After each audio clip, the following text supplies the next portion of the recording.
Yo, what's going on, guys? Today I'm going to be reviewing the new Biologist event tower, which you can obtain by beating hard mode of Ducky's Revenge.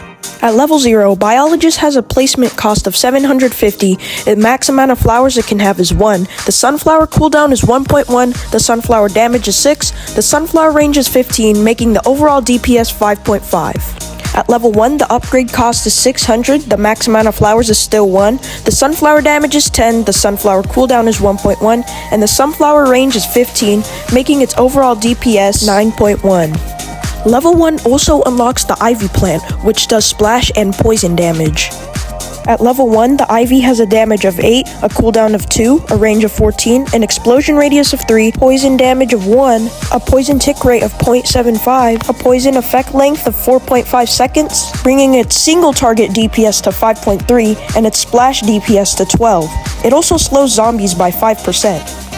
At level 2, the upgrade cost is 1,850, the max sunflowers it can have is now 2, the sunflower damage is 12, the cooldown is 1.1, the sunflower range is 17, bringing its overall DPS to 22 if you factor in the other sunflower. Level 2 Ivy gets a damage of 12, a cooldown of 1.8, a range of 15.5, an explosion radius of 4, a poison damage of 2, a poison tick rate of 0.75 seconds, a poison length of 4.5 seconds, and a slow percentage of 7.5. Its single target DPS is 18.6, and its splash DPS is 40, again factoring in the second Ivy.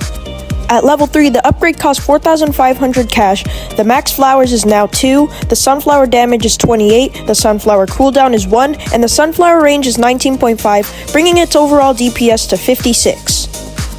Level 3 Ivy gets a damage of 25, a cooldown of 1.8, a range of 17, an explosion radius of 4.5, a poison damage of 4, a poison length of 4.5 seconds, a poison tick rate of 0.6 seconds, and it slows enemies by 7.5%. Its single target DPS is 40.2, and its splash target DPS is 83.4, factoring in the second Ivy. Level 3 also introduces a new plant called the Nightshade, which does confusion stunning. Level 3 Nightshade has a damage of 50, a cooldown of 3, a range of 30, and a confusion duration of 1 second. Its overall DPS is 33.3, if you factor in the other Nightshade.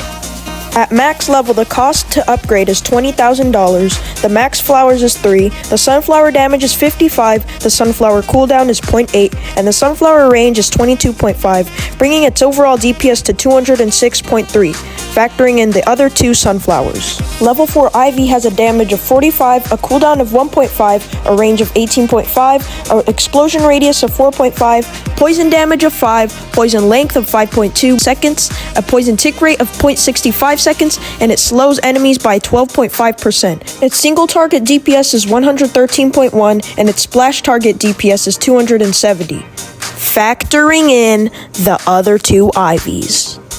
At level 4, Nightshade's damage is 135, its cooldown is 2.75, its range is 35, and its confusion duration is 1.25. Its overall DPS is 147.3, factoring in, you know what, you already get at this point. Now let's get on with my personal review of this tower. The Nightshade is okay in my opinion. I think Jester's splash damage confusion is a lot better, but at least Nightshade gets flying detection.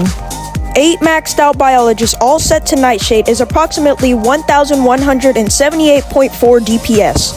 That's not too bad. I recommend you at least have 3 or 2 Biologists with Nightshade. The sunflowers are what you want to have the most of though, because they're single target DPS. If you max out 8 Biologists and set them all to sunflowers, your DPS will be 1,650.4. In my opinion, that's a really good amount for such a cheap tower. And if you're using it against a boss, I recommend using all sunflowers so you can get the max amount of DPS. Sunflowers also get hidden detection. Finally, let's move on to the Ivy. In my opinion, Ivy's really good for crowd control. The poison combined with the splash explosion radius, dude, that is like really good. So I recommend that you have some of your Biologists set to Ivy. If you had 8 max biologists set to Ivy, you'd have a single target DPS of 904.8 and a splash DPS of 2,160. That is insane for splash damage. Oh yeah, and Ivy also gets lead detection.